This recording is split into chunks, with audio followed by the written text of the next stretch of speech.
Hey everyone, thanks for coming in. If you can you please do the poll that popped up on your screen?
Everyone, if you can please do the poll that pops up on your screen. Thank you so much. We're just waiting for more people to come in. Sweater.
Hello, hello. We're gonna get started if that's okay.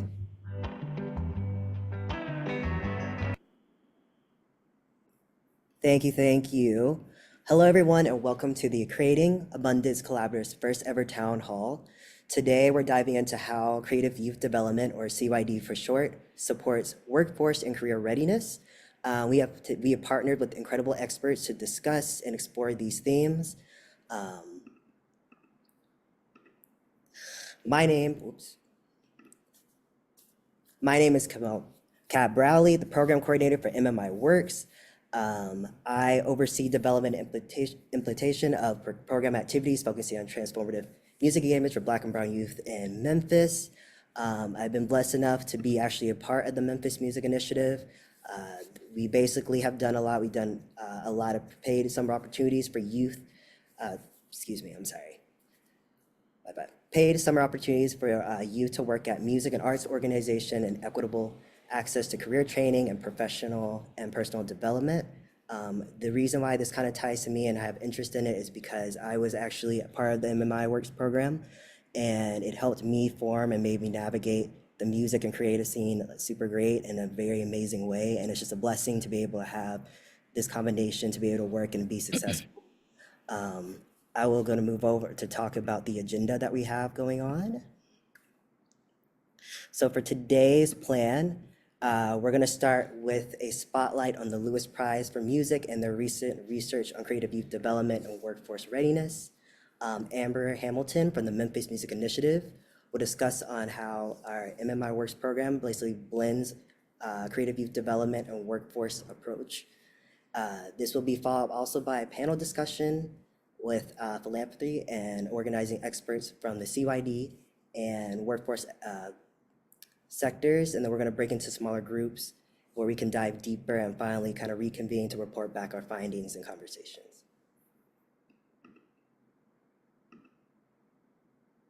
So I have the opportunity to kick off this really amazing, oh, I'm sorry. Let me talk about housekeeping for a second. So we have a few things to warn you, which is to say, feel free to drop your questions in the chat during any time on this event. Please note that this will be recorded for archival and promotional purposes.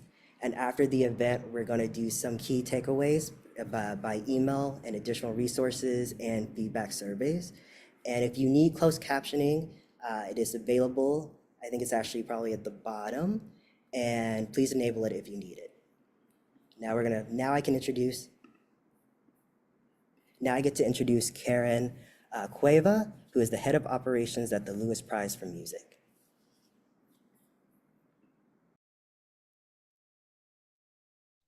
Hello, everyone. Such a pleasure to be with you all today. Thank you, Cab, for that introduction. My name is Karen Quiv. I'm the head of operations, as noted. I also want to thank folks as they were coming in for filling out the poll. No worries if you didn't catch it. Just an opportunity to see where folks are coming in from what entry point they're joining into today's call. Looks like the majority of folks are coming in from CYD programs, workforce programs, really on the ground. We appreciate you and really glad you're with us. That makes about 63% of the folks on the call. We also have wonderful folks joining us from CYD networks, from the research world, from philanthropy. We've also got folks that are doing other forms of work that are connected, hopefully to CYD, either now or in the future. And so we're just really appreciative of the ways that you all have made your way onto this call. A little bit about myself. I've joined the Lewis Prize team from the very beginning, and today really feels like in many ways a seminal moment for the ways that we're gathering. We're just coming off a really productive week at the Guild conference. Shout out to those in the call who we got to connect with there. And really being able to talk about CYD and this cross-sector work today feels like a really fruitful way to be together. That's a little bit about myself here on the screen, but just to say that I have worked with young people. They have in many ways galvanized my path through the arts world, and I'm just very glad that it's brought me here to the Lewis Prize. I'm glad to connect offline, of course, and then also share a little bit today on what the Lewis Prize does, our mission over the years, and why we're gathered today. So just to share a little bit on the Lewis Prize, the mission of the Lewis Prize is really to partner with leaders who create positive change by investing in young people through music. We believe that young people with access to creative youth development, musical learning, performance and creation opportunities, they're going to mature into these thriving individuals that really impact their communities in beautiful ways. And a little bit on the Lewis Prize itself, we're National Philanthropic Foundation supporting creative youth development on a national platform. This was established in 2019 by Mr. Daniel Lewis with a 5-year, $20 million commitment to invest in and recognize excellence in youth music programs and how they're catalyzing systems change in their communities. The focus of the work of the Lewis Prize is really to uplift CYD through music, leadership, equity, youth voice, and systems change. And just a little bit on one last stat, you know, in 2023, we completed our last year of the Accelerator Awards, which is one of the seminal award that we provide, 500,000 awards and $500,000 awards rather, with 81 awardees totaling in over $14 million in awards. And all of that work has also led us to this huge learning journey through other times that has also brought us through research and different opportunities to connect and evolve this conversation on partnership. And so today we're launching this new public initiative, Creating Abundance Collaborative, which fosters dialogue and knowledge sharing between the CYD field and aligned cross-sector stakeholders in philanthropy, policy, and research. And so based on the priorities of the field, through a lot of this has been outlined also in our most recent paper dissemination, we're focused on CYD's intersection with workforce and career pathways, mental health and social connection, youth organizing and movement building, and community development and creative placemaking. So a lot of this project and our recently released paper grew out of our own desire to better understand the work that's happening across the United States. We're excited to share it and to use it as an opportunity to open up dialogue and cross-sector conversation. There's going to be more shared throughout on how to connect with that, but if you have any additional questions throughout, feel free to add them to the chat box. We definitely want to connect and keep that conversation moving. So that's all I'll share for now, but looking forward to the rest of the conversation. Thank you so much for sharing. Next on my introduction is Eric Ibarra.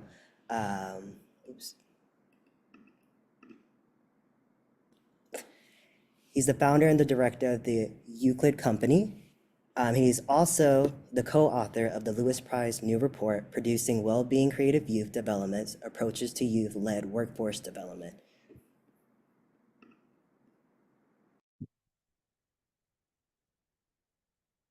Great. Hello.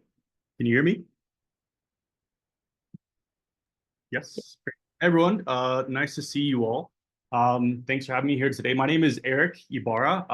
I've been working in the nonprofit art youth space for about 15 years now. I founded and ran a nonprofit organization for a little over a decade called Las Fotos Project, which is a photography mentoring organization based in Boyle Heights in Los Angeles, California. We were teaching photography to young women and gender expansive youth, showing them how cameras could be used as a tool to explore identity, advocate for their communities, and create their future careers. Since then, I've launched a social impact agency called the Euclid Company, and my goal is to continue connecting young people to the creative sector through collaborations with nonprofits, creative industry, and philanthropy. So the goal is really to make sure that young people are able to navigate the pathways that lead them to the creative jobs of their dreams.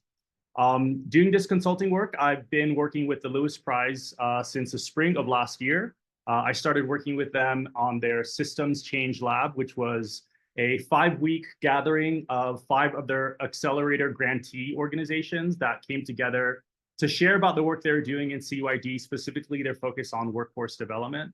And through conversations, dialogue with themselves, with panelists and experts that came in to share, we really learned a lot about the work that folks are doing and the similarities and the unique approaches that a lot of these organizations were taking. That work led to the development of this really great report, which is called Producing Well-Being. The Producing Well-Being report is authored by the Lewis Prize. It consists of case studies that kind of help share the realities of the landscape that these organizations are working with, talking about opportunities and challenges. We also had a section with partnership conversations where the organizations spoke with one of their key partners to share a little bit about how community partnership made such an impact in the work that they were able to do. And we have a section where youth were able to illustrate what the model looked like for their organization. So really from the youth perspective, what they gained from these programs, both emotionally, socially, creative skills, technical skills, And lastly, it ends with an advocacy statement that urges policymakers, funders to recognize the value of investing in creative youth development programs. So after I chat, I'll drop a link to the full paper in the bio or in the chat, and you could check it out and let us know if you have any questions about stuff. One of the things that really stood out to me during the research and the conversations was this idea of measuring our impact. Coming from a small nonprofit organization myself, the challenge always came with the story you're able to share to funders and to your supporters, and also to the members of your organization, to let them know the work that you're doing and how impactful it is. And so the Lewis Prize had actually developed this list of 8 impact indicators that they were using to better understand the work being done by the accelerator grantees. And so the impact indicators that they had created are as follows. Ooh, jumped ahead. They're listed here. So just to kind of share about a few of them, for example, scalable impact. This is really helpful to understand a nonprofit organization's ability to scale their work at a sustainable rate. So a lot of times we get approached by funders who will offer us grants, which are great to help make a greater impact simply on the number of youth impacted. And a lot of times organizations may not have the existing infrastructure to really grow at that scale or duplicate their programming. So it's really helpful to understand what's realistic for an organization, how they can scale, what's sustainable, et cetera. Another couple of the ones that we found that were interesting related to systems level partnerships. So this is the organization's ability to collaborate with local governments, with other nonprofits and businesses to address challenges that don't relate specifically to creativity or jobs, but things like housing, any legal issues affecting the young person and their family. So really approaching it from what other ways do these young people need support? Another really interesting one was number 4, job placement and career development. So understanding the young person's goals for their career, what they would like to do in the future, and how organizations are creating like customized pathways for them to reach their career goals, and ensure a smooth transition from not only the skills that they're learning, but to actual employment, to really make sure that young people have, satisfying careers. Through this work, it was really interesting just in conversations, specifically, for example, number 8, college readiness. College readiness is something that I think a lot of folks still have as part of their impact indicators in their work. However, through conversation with some of these organizations and others, we realize that not every young person is bound to go to college. College is not necessarily going to be the gateway for them to land their ideal career. So this kind of had us explore what other things folks were looking at as indicators to mark their impact and measure their impact. So we came up with some others that we added to the list. And so those are here. Accessible opportunities, so ensuring that all programming is accessible to folks depending on their backgrounds, abilities, geographic, financial backgrounds, et cetera. One of the ones that also came up a lot was mentorship and networking. So this idea of connecting young people to mentors in order for them to build their professional networks. Obviously, mentors that are in the creative sector can help with connecting young people to their personal networks and just overall guidance, navigating this new space. And the other one that was interesting is empowering entrepreneurship and small businesses. Some other organizations were actually preparing young people to become entrepreneurs. So teaching them not just about craft, mastering their craft, but also the financial literacy aspects, business acumen, and the realities of being an entrepreneur and navigating the gig economy. And so that all said, I'm curious to know if y'all would help me out with dropping in the chat some of the impact indicators that you use at your organization or work that you have seen done really well. How did you see that work being measured? And how did you see that impact being shared out? So if you could do us a favor and drop that in the chat, we'll collect those answers and share them out with our end event report. That's all. If you have any questions, feel free to drop them in the chat. I'll be part of the breakout rooms later on in the event as well, so we can connect then. And yeah, thanks for having me. Thank you so much. Up next,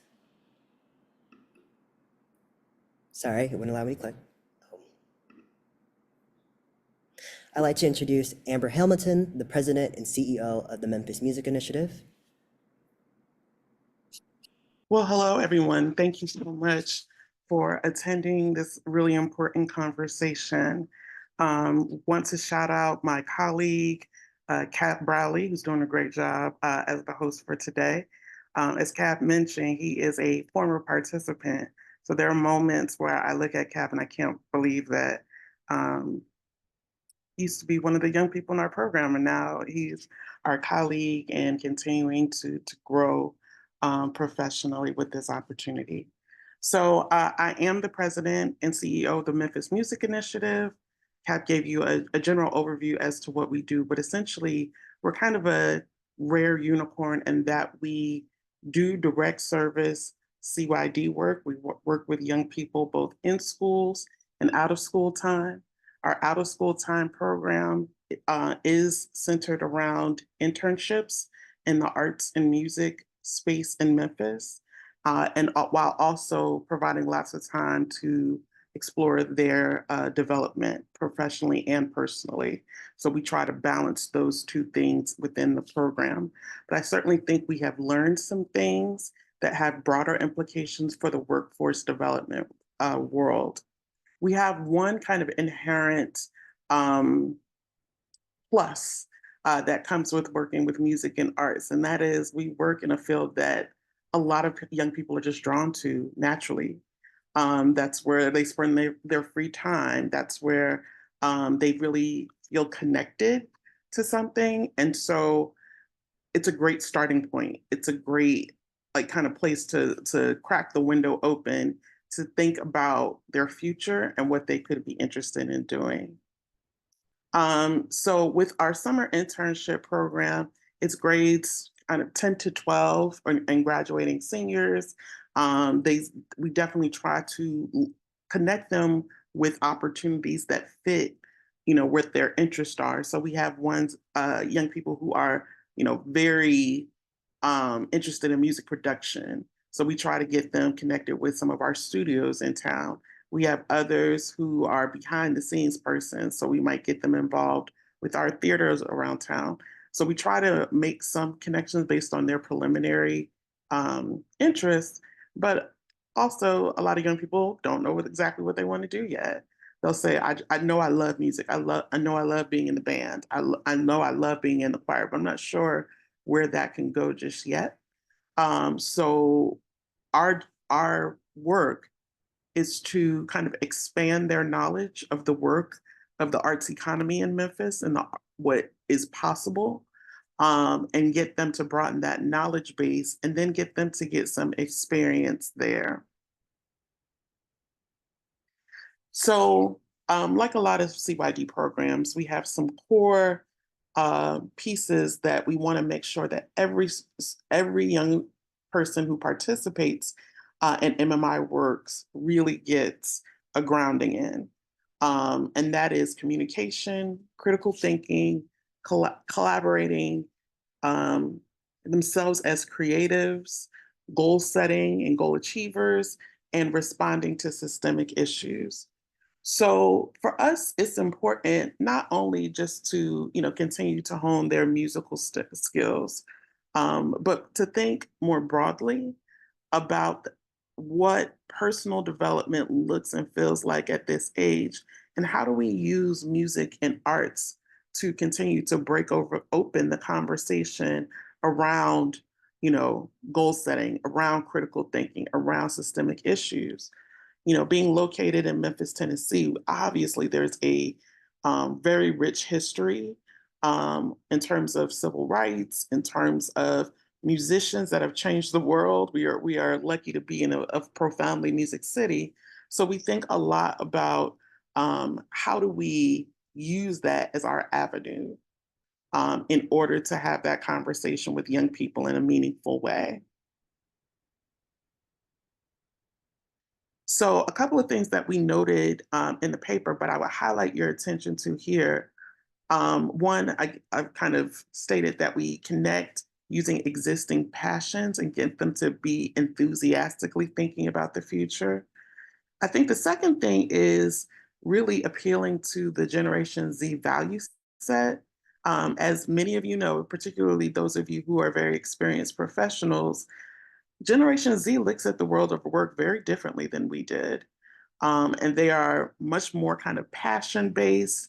They are looking for things like true balance in life and in work, in a way that I certainly did when I was, 21.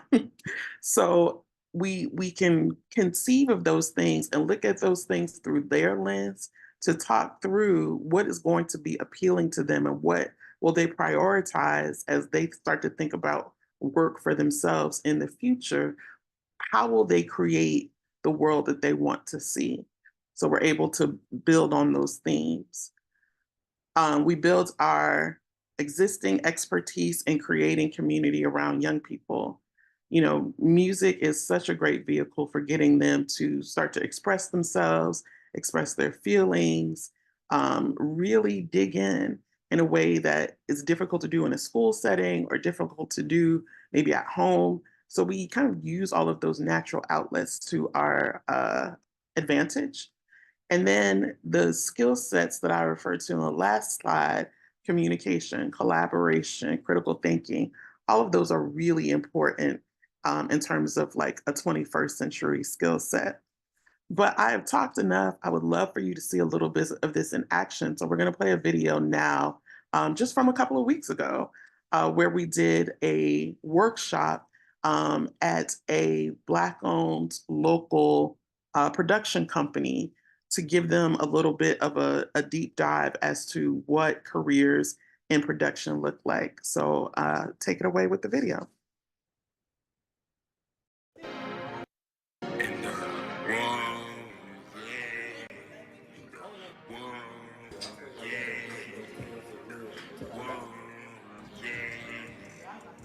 So this cinematography workshop gave them a chance to really be hands-on and work with the equipment, talk to someone who has their own company, shooting music videos, shooting those kinds of things, and then thinking about what their place in that industry could look like.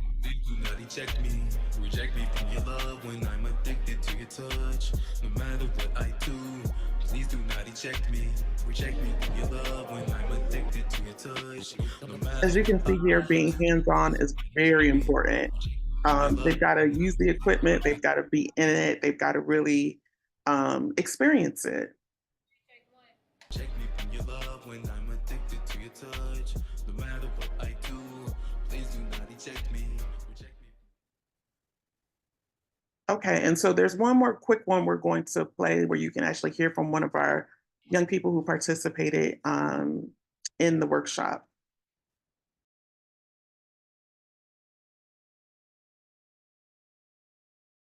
What's up, y'all? My name's Jonaya. I'm 16, and so far with this cinematography workshop, I've learned really how to hone in on a lot of different skills with the camera, learning about the thirds, the different settings in it, and I've also learned how to get into a directorial role, a more administrative role, and it's helped me to work on my leadership skills and use those things when it comes to school, any other thing. I feel like as an assistant director, it's a role where you have to have a good voice, you have to be strong, you have to already have leadership skills. I feel like that's something I have, but it's something I want to work on.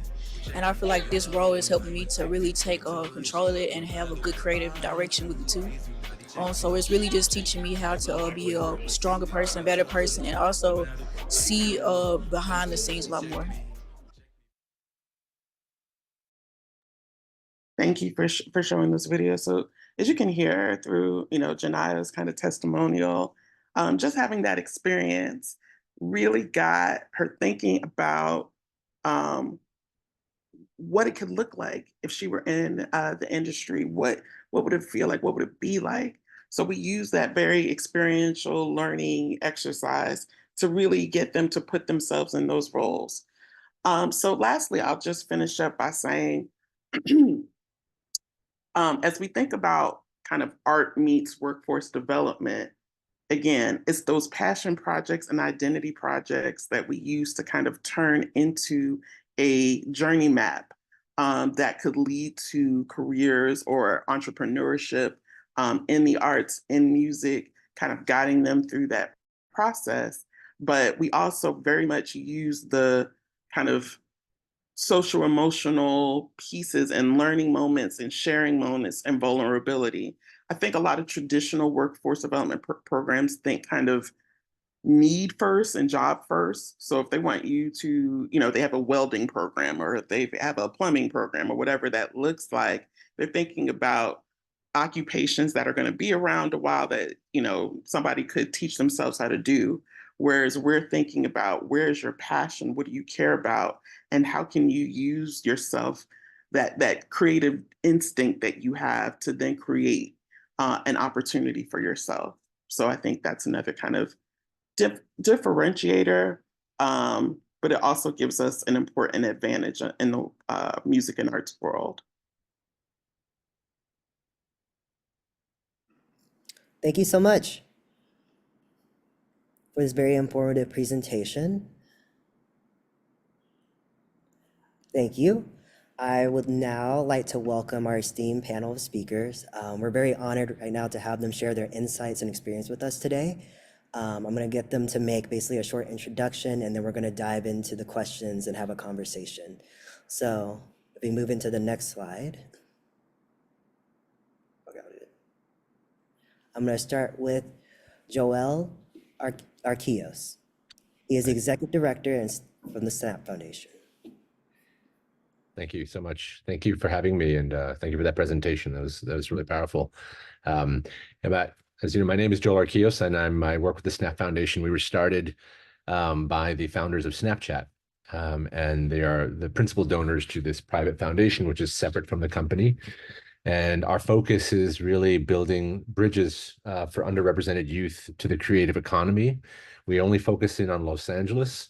And, we have partnerships with over 100 nonprofits as of this last year that are doing work in this space, and who are, part of the ecosystem that makes Los Angeles thrive. As you know, or at least as we like to think you may know, is that LA is the heart of a lot of the arts and creative and entertainment for industries. But also beyond that, it's becoming a hub for tech as well, and other avenues that we're hoping more of our community can take advantage of and work in. And so we are trying to support some of these organizations in that work. I come from a nonprofit background, and actually an education background as well. I was a teacher for many years in public schools in San Francisco. I taught history, and I also led arts programs at the public school, where we had turned our auditorium into a classroom and storage space. And I worked with young people to take it back and turn it into a performance venue that helped the school sort of rebuild its culture and allow it to really provide a space for young people to express themselves. Through 826, if you're familiar with it, it's a writing organization started in San Francisco. And it's now around the country in about 9 different cities.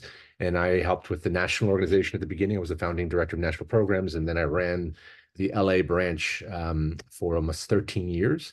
I also did some work with a theater program called the Unusual Suspects Theater Company that works inside of juvenile detention centers to help young people create original theater to help them heal and to help them, use their incredible talents. And yeah, I come from an immigrant background. My parents were both, my mom is from Cuba, my dad's from Spain, and first generation through them. And my career has really been focused on giving back and trying to help build bridges for young people who, are trying to find their way, trying to find how to utilize their talents and how to, find purpose. And so I get to do that through the work of a foundation where we support organizations through funding. I'll tell you a little bit more about the SNAP Foundation. Sort of one of the things that I've only been at the head of the organization for about a year and a few months now. But one of the things I wanted to introduce was a theory of change to help guide our giving. There were already great groundwork had been laid in the foundation. It's a very young foundation, started in 2017. And a lot of work had already been done. In fact, some really interesting work around bringing in youth voices to help make decisions on grant making, something that we're looking at bringing back in some form. in the future. But what we needed was to sort of realign and think about how we want to, support LA, and how do we stay on a focused way to do that work. And so we developed this strategic plan, a theory of change, which is part of our strategic plan, to really develop pathways into the creative economy. We want to support nonprofits on the ground with resources. That's our main sort of tool at our disposal, but then also supporting organizations as well through mentorship and guidance. And we look at three different areas. We look at strategic and responsive grant making, but we look at three areas: creative education and skills. That could be anything in the realm of the arts, from dance, music, to writing, to painting, all the way to STEAM sort of work. And we're also looking at career exploration and readiness, and workforce entry and advancement. So very aligned to what the goals of the report that was shown to you earlier. We're looking for the outcome to be, that there's ongoing high quality education and training, especially for underrepresented communities, lots of networking and mentorship, and that funding will hopefully be available consistently to keep these efforts alive. And eventually also some more centralized advocacy, because I feel that there's a lot of good work happening, but there isn't enough centralization where resources are being shared. And eventually we want to see, systems change. We want to see systemic inequities eliminated. We want to see underrepresented youth making up the portion, the right amount, or exceeding even, the representation in these creative fields. And so we're excited about, doing this work and helping, the next generation of storytellers and artists and creatives flourish. Thank you. Thank you. Up next, we have Marjorie D. Parker, CEO and President of Job First NYC. Thank you, Cab, Dalu, Eric, and the Lewis Price team for inviting Jobs First NYC to this conversation around the creative economy and expanding workforce development, and a conversation around workforce development. I'll just tell you a little bit about Jobs First NYC. We are an intermediary located here in New York City. Our mission here on the screen is to create advanced solutions that break down the barriers and transform the systems supporting young adults and the communities in which they live in pursuit of economic opportunities. We pursue our solutions in 4 ways. We look at the communities where young people live. In New York City here, there are 18 communities across the city that we focus on, and those communities are priorities because they have high numbers of young people who are out of work and out of school. This is the opportunity youth population. We focus on work, build equitable pathways across both secondary and education and career opportunities. We look at how we identify, design, and advance practice and policies, and we use what we learned from this work to determine what kind of policies we should be advancing around investment. All of our work is done through partnerships and collaboration. The way we measure our impact, you see here on the screen, across people, institutions, partnerships, and system, are more people accessing economic opportunities, are institutions better as a result of our work, our partnerships producing better results and different results as a result of our work, are those places that we're working in better as a result of the partnerships, and how are we changing how investment policies are made, how public policies are made, and how community behavior change as a result of our engagement. On the next slide, you'll see just a listing of the type of work that we have underway here in New York City in community, which is our place-based work, across work. I think on this work slide section, the sector networks are where our creative economy work fits into some of our work, although we don't have a network that stands alone that focus on creative economy, but we've done some work in this space and we have some partners in the space. We work with about 200 organizations across New York City. The education's really where a lot of work is happening, and some of the creative economy work is happening in the K-12 space, and we can talk a little bit about that when we get to some of our conversation. Our policies really around how we partner to change things. So this is a short list of some of the work that we have underway in here in New York City. And I'll stop there so we can get to the questions. Thank you so much. Yes. Thank you, thank you. Up next, we have one more. Elizabeth Chong, who is the Senior Program Officer at the Conrad N. Hilton Foundation. Hi, it's so lovely to be here this afternoon, and I'm really excited to join Joel and Marjorie on this panel where we get to talk about things that are important to us. So I lead the Opportunity Youth Initiative for the Conrad Hilton Foundation. The Conrad Hilton Foundation is a family foundation that was founded by the same person who founded the Hilton hotel chain. We are a family foundation, which means we are not connected to the hotels. And the Opportunity Youth Initiative is working to ensure young people can attain economic security and financial freedom. We believe, and our vision is that fueled by the promise and limitless potential that every young person holds, we work alongside youth, the communities in which they live, and other partners to transform in equitable systems, enabling young people to harness the power of their talents and abilities to fulfill their dreams and create a better future for themselves, their communities, and the world. We strongly believe that if we involve youth and community partners in creating career pathways and solutions that lead to economic security and financial freedom, that we are also working to improve the communities around them, economic communities around them, and really democratic systems as well. We work in Los Angeles, New Orleans, Mexico City, and Mombasa. And with that, I feel like people would love to hear questions, so I'm not going to talk too much about what we do and the ways in which we do it, but would love to just dive right in. Well, groovy. Thank you so much for sharing. We're going to move on into our panel discussion now, which basically is going to be a time for us to explore critical questions to help bridge creative youth development and workforce efforts. Again, I would like to reiterate that if you have any questions, please drop them in the chat. They'll be answering them ASAP, but I'm going to start with the first question, which is, creative youth development programs implement unique strategies to address the needs and barriers faced by opportunity youth within the workforce. How can opportunity youth champion, recognize, and invest in these strategies? I can also reread it again if needed to. Is that a yes? Myself, yes.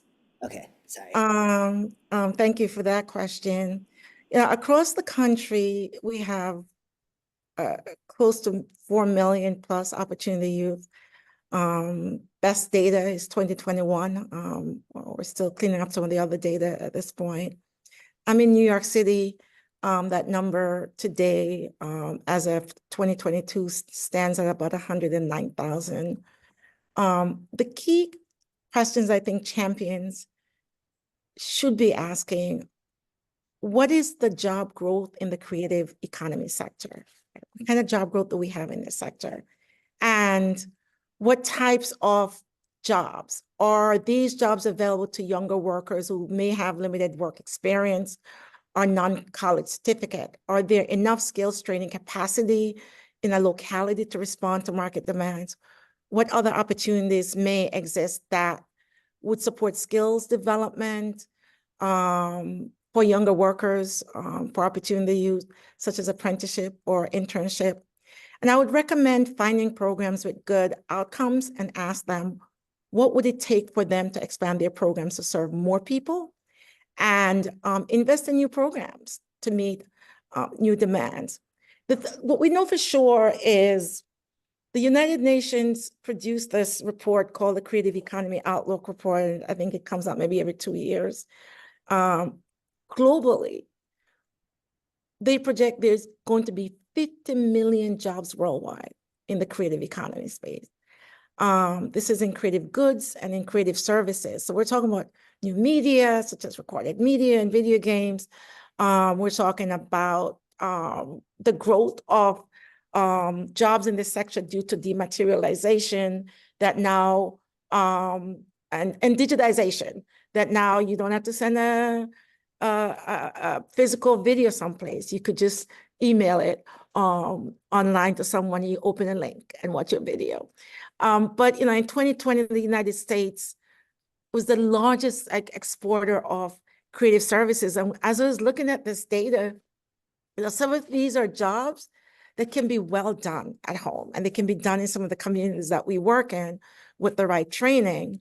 But these jobs get exported because simply at the end of the day, a lot of large corporations can get these services done in other places for less money. But how do we make the argument to keep some of those jobs here locally? But where I think we have some of the greatest opportunities, and where I think investors and supporters of the creative art, creative economy, is in really the new and emerging technologies that are fundamentally changing some of the creative industries, things like three-dimensional 3D printing, artificial intelligence, augmented reality. Yesterday, I had the Meta glasses at a demonstration, and I was just blown away. Or I learned how to change my oil in my car in 15 minutes using virtual reality.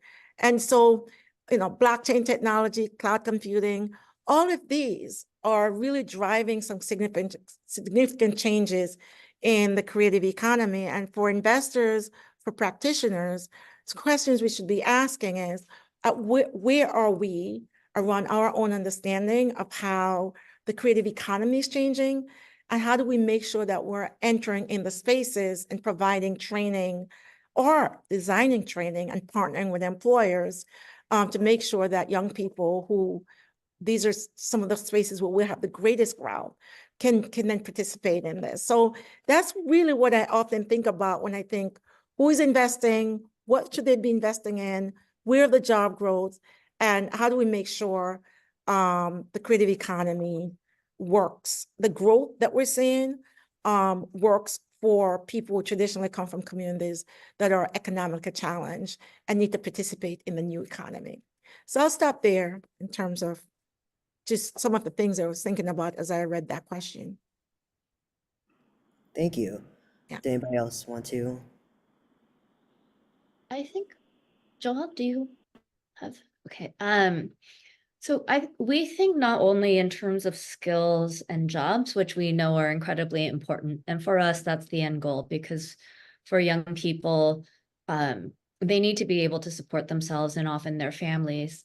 But we are also thinking of the ways in which a creative economy and creative youth development allow for self-expression. We have found that young people in many of the communities in which we work care about a multitude of things, but they've also said that they are facing traumas, that the world is scary, they have anxiety, and the last couple of years haven't really helped with that. And we see this kind of across the globe. We work not just here in the United States, but in Mexico, we work in Africa, and we hear this from young people all over, and they find not just economic opportunities from the creative sector, but also personal healing opportunities. So we find that it's often a way for young people to kind of start thinking about the future, start developing creative skills, and start really like healing themselves, which we know is a prerequisite for any kind of success in the workplace or really within their communities. Yeah, I mean, I can't add much more to that. I think both speakers have really tackled the question. I mean, there is a changing economy, which no doubt. And even I find myself sometimes trying to understand what I mean about the creative economy, because it's so multi-layered, right? And obviously we want to help young people not just get creative jobs. We want them to get good paying jobs that are going to sustain their families, they're going to, help them really thrive.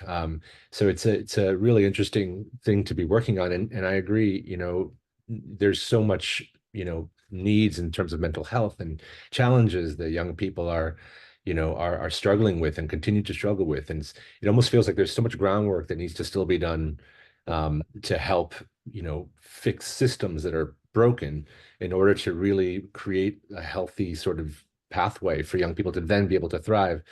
But I would say, some of the things that I feel, that I've been seeing that I think are really hopeful too is, and this is in the report as well, I noticed, is programs that really focus on mentoring and really helping young people, working closely with young people on a regular and consistent basis. And on top of that, also looking at real partnerships with companies that are looking for more underrepresented youth to be in their cultures. And they want, they want them to be trained, but, they also need, it's kind of something that has to happen on both sides, right? I think companies need to also adapt and learn about, how to bring in communities of young people who bring a lot of new ideas and different experiences. But also on the other side is, how do you help young people know how to navigate and work in those systems? And I've been seeing a lot of work around that, and not just into industries like the big, tech industries and all these other, but even, I think we forget, but nonprofits are a big industry as well. And we need a lot of young creative artists and those who can help next generations as well in these spaces. And so I think that there's lots of opportunities in lots of different ways. We have to constantly think about what those are, and have forums like this to sort of try to find even stronger ideas around it.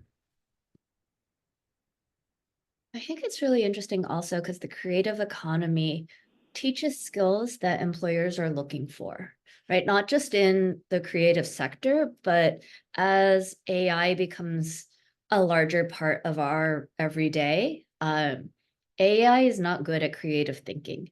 It is not good at problem solving. It is not good at the things that humans are good at. And one of the things that we are really good at is creativity. And so having access to a creative sector, even if that is not your career, teaches you skills that are going to be useful for you in your life, in your work life. And so I think with Marjorie and Joelle are right in saying, like, we have to think about skills, we have to think about pathways, we have to think about the jobs that are available. But I think we're also in this moment where we don't know what jobs will look like and what jobs will become available in the future. And so I think there's also just a little bit for all of us in this space who work on programs, have programs, fund programs, to be a little bit more open, like have an open mind about what things might actually be. I've also been curious because we hear a lot from our young people that they don't necessarily want the same kinds of work life that we have, where we have careers and we work I work more than 9 to 5. I'm sure Marjorie and Joelle, Cab, you do too. Where we spend so much of our time in our life and our energy on work. They want multiple avenues, not just for work, but for self-expression. And they see income streams in multiple ways. And so I think we, as adults, also maybe have to adjust to that reality as well. Yeah, I agree with that. I think about how on this theme of AI, I've been going to a lot of AI stuff recently with the AI convening yesterday, and just listening to the experts who spend all their time on it, about how it can free our time up from some of the daily tasks that we have to do, that allows us to be more creative, and allow more room for that and what that might look like. And someone was giving the example of drone technology, and how that the use of drone has like impacted like media production around advertising and broadcasting and photojournalism and television, filmmaking, and that it crunches time around when things are done, and it gives you time to think more freely about other things.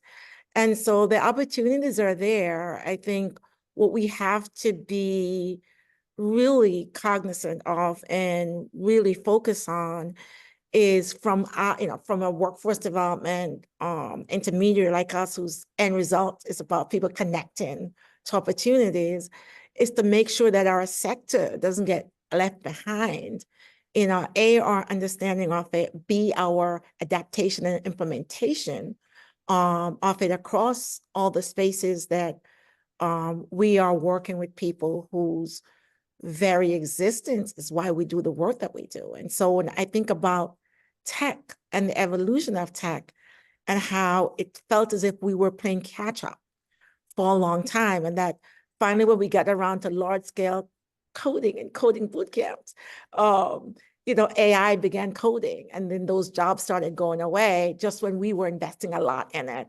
And so, our concern here at JobServe is trying to make sure that we understand what this means now and where these jobs will show up, and how will creative economy show up in the green economy, because there are these large scale investment there, and what does that mean in the adjacent spaces? And so I think we just have to be stay abreast of what this means in terms of how AI is changing the this space and this economy, and how we make sure that we are learning, and we're making sure that the people that we're working with have access to those opportunities as they come online.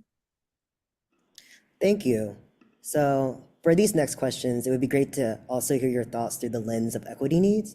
So I'm going to say CYD programs dismantle barriers to ensure inclusivity and accessibility for all youth, including those from underrepresented backgrounds. How can CYD's approach and impact be better communicated beyond simply counting the number of youth served? Yeah, I mean, I'm a big fan of stories, right? I think that the more we can help elevate stories by young people in these spaces, and how this work has impacted their lives, I think that is the best data in my estimation. I think, qualitative data is always the most powerful, because we as humans relate more to stories, and that's also what inspires us and what moves us. Certainly on the funding side, numbers are always the easiest data forms that we can sort of get to help tell a story about the impact we're trying to make, communities that we serve, and identifying the areas that need the most support. But I do think, yeah, storytelling is a key component, and because so many of the creative careers and pathways, that are available to young people now, really a lot of it does involve their stories and being able to tell their stories, or being able to engage with other people's stories. So I do think that there's plenty of places for these stories to live as well. So I think that that's one thing I would offer around that. I think we as funders could also do a better job with our partners at trying to, we always ask, how many young people have you served? How many young people have finished your program? How many young people are in a job? How many, what's their wage at 6 months? These are fairly standard questions because we're a workforce program, but I think we can do a much better job of saying, and we've been thinking about this internally, about asking, what has the impact been on the young person? What we've seen from a lot of our providers, and what our providers are telling us, is that young people are coming to them in much more in crisis than they have been in the past. And that could be for a number of reasons, but they're having to do a lot more basic stabilization work before they can move on to skills development and soft skills and training. And that doesn't get captured in the way that we ask for our reporting. So I think that one of the things we could do better, and which would capture the effect of creative youth development on young people, is looking at more holistic measures of well-being beyond just job placement and retention rates, but really looking at how are these programs serving a key need for young people? Are they feeling more connected to their communities? Are they experiencing better well-being? Have they received needed services? I think that can be something that we could just be better about. To I agree, Elizabeth, on the benchmarks, right? It is, my dad used to say, so you should just go to school and get an education, because you should be educated for being educated's sake. That it doesn't have to be connected to 50 benchmarks, right? And so I think when I think about creative youth development, I was having this conversation yesterday about speaking today at this event and sharing how I took music classes in high school that I wasn't good at. I took piano, I wasn't good at it. My sister took flute. The noises in our house was always terrible because she wasn't good at it. But we cycled. I took painting classes. You should see my rows. They were terrible. But I learned some things about myself.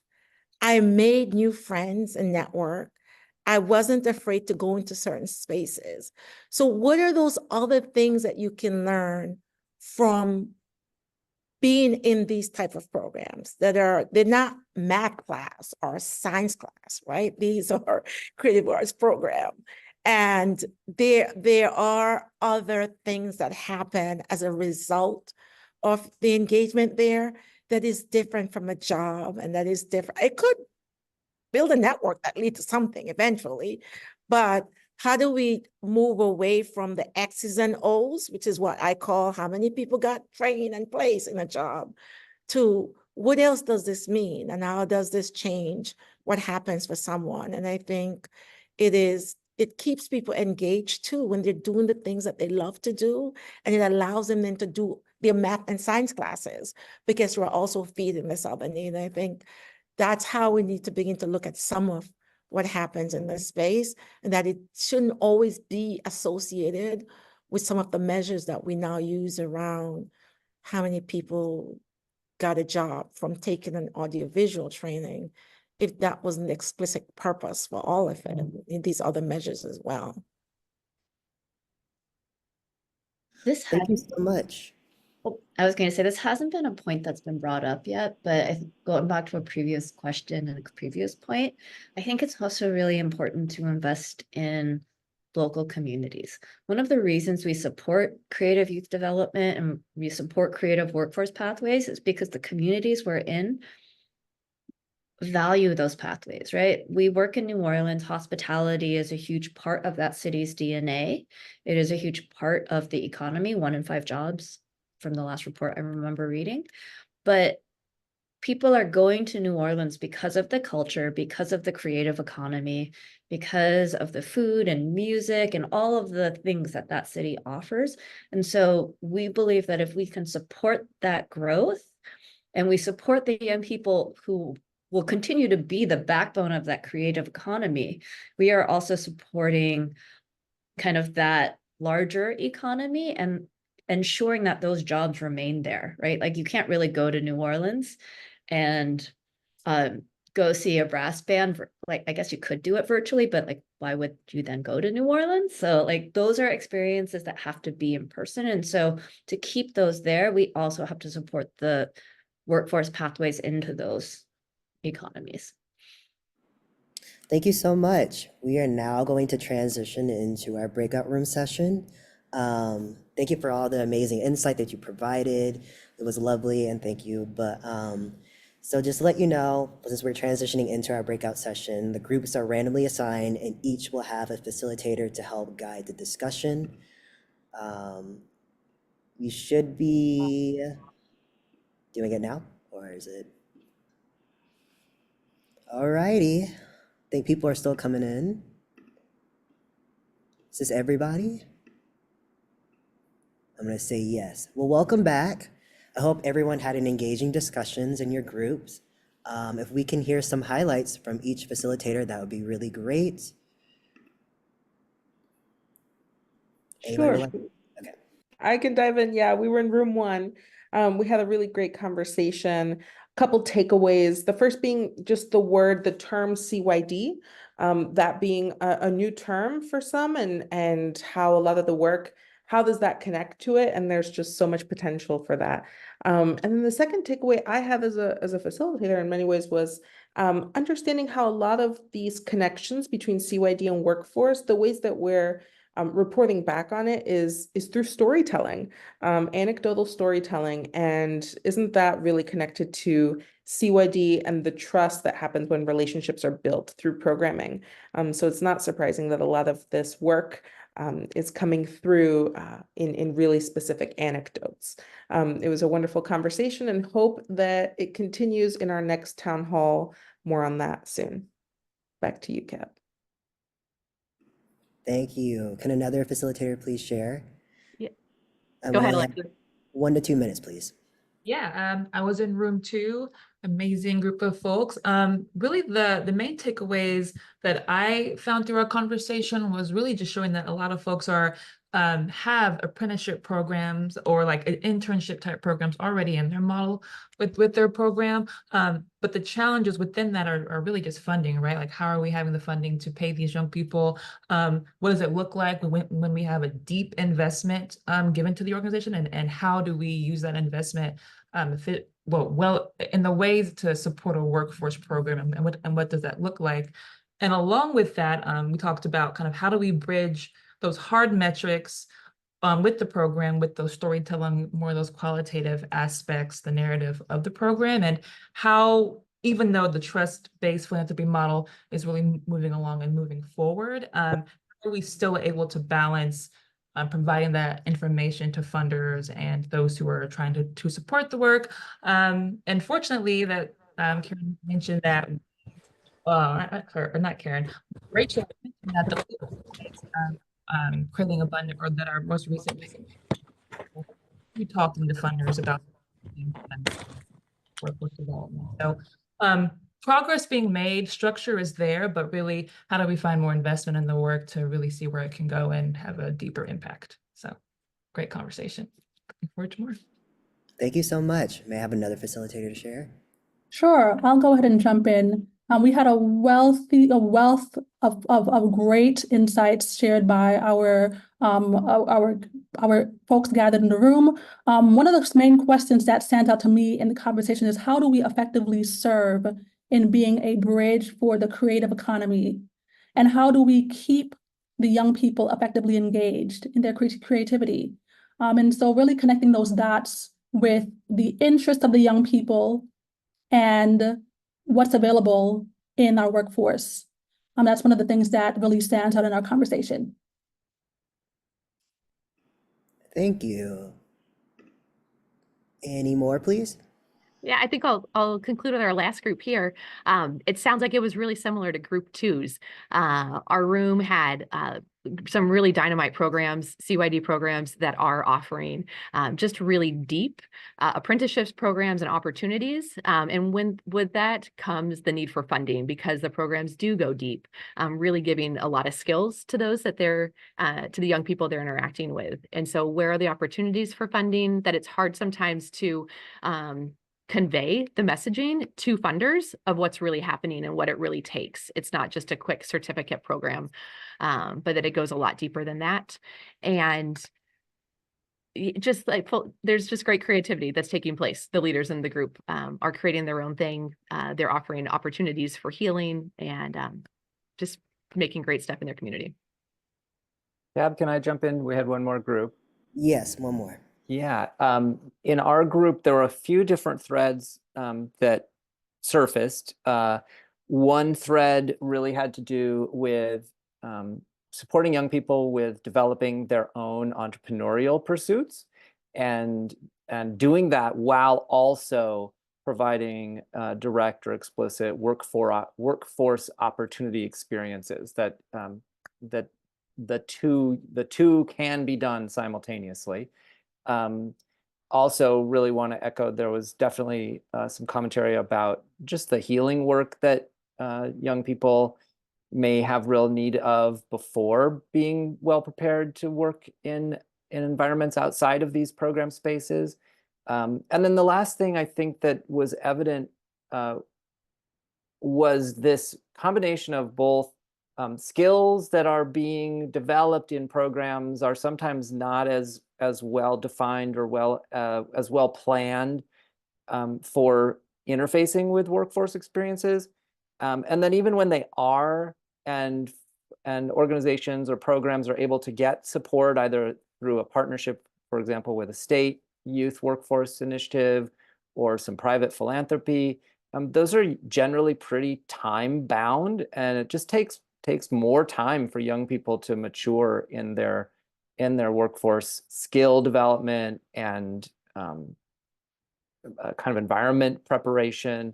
So I would say it sounds like there's some kind of linkages, that some sort of infrastructure that would be could help make it so that the programs are better connected to opportunity, and that creates more continuity of young people's experience from programming to internship to actual employment or entrepreneurial launch. Great, thank you. I'm trying to work in, oops. Well, I just wanted to thank everybody here. Thank you so much for the great insights. Thank you for participating. Round of applause for everybody here. Thank you so much. And a special thanks to our panelists and speakers. I really want to basically project and say that don't miss our next town hall, which is May 16th, where we'll be discussing CYD's holistic approaches to youth well-being. But also check out our website, follow us on Instagram, and for more contents and updates. And please reply to our follow-up surveys so your insights and guides are planning for future events. And I hope y'all have a wonderful rest of your day. Thank you so much for being here. Thank you. Thank you.